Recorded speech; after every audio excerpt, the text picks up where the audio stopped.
Leviticus chapter 22, verse 1 to 33.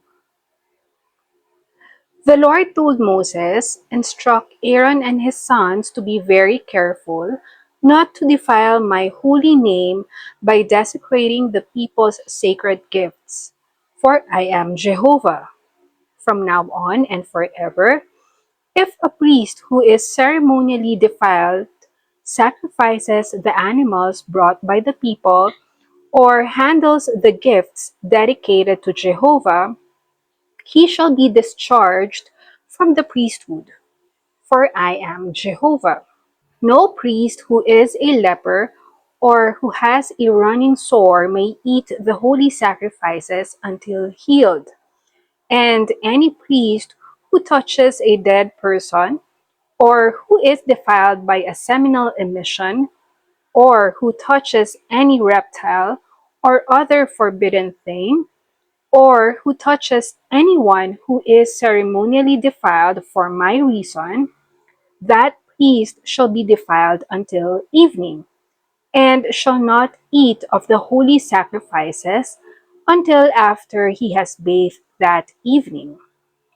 When the sun is down, then he shall be purified again and may eat the holy food, for it is his source of life.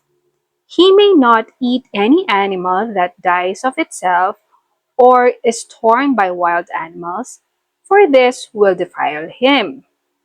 I am Jehovah. Warn the priests to follow these instructions carefully, lest they be declared guilty and die for violating these rules. I am the Lord who sanctifies them. No one may eat of the holy sacrifices unless he is a priest. No one visiting the priest, for instance, nor a hired servant may eat this food. However, there is one exception. If the priest buys a slave with his own money, that slave may eat it, and any slave children born in his household may eat it.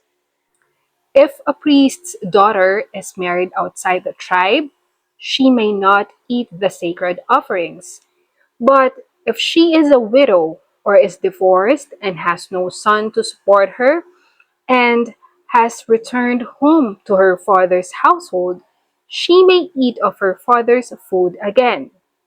But otherwise, no one who is not in the priestly families may eat this food. If someone should eat of the holy sacrifices without realizing it, he shall return to the priest the amount he has used, with 20% added. For the holy sacrifices brought by the people of Israel must not be defiled by being eaten by unauthorized persons, for these sacrifices have been offered to the Lord. Anyone who violates this law is guilty and is in great danger, because he has eaten the sacred offerings. For I am Jehovah who sanctifies the offerings.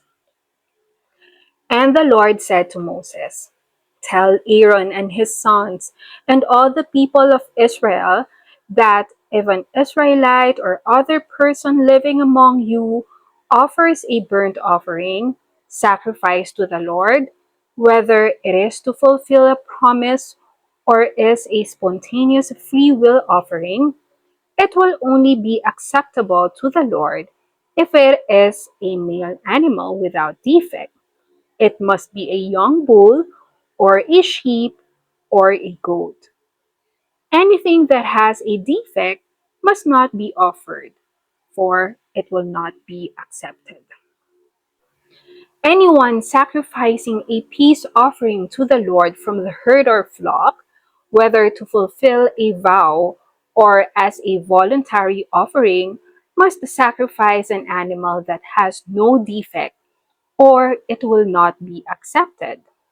An animal that is blind or disabled or mutilated, or which has sores or itch or any other skin disease, must not be offered to the Lord. It is not a fit burnt offering for the altar of the Lord. If the young bull or lamb presented to the Lord has anything superfluous or lacking in its body parts, it may be offered as a free will offering, but not for a vow. An animal that has injured genitals, crushed or castrated, shall not be offered to the Lord at any time. This restriction applies to the sacrifices made by foreigners among you, as well as those made by yourselves. For no defective animal is accepted for this sacrifice.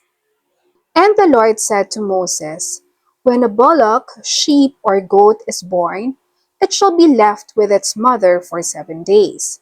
But from the 8th day onward, it is acceptable as a sacrifice by fire to the Lord.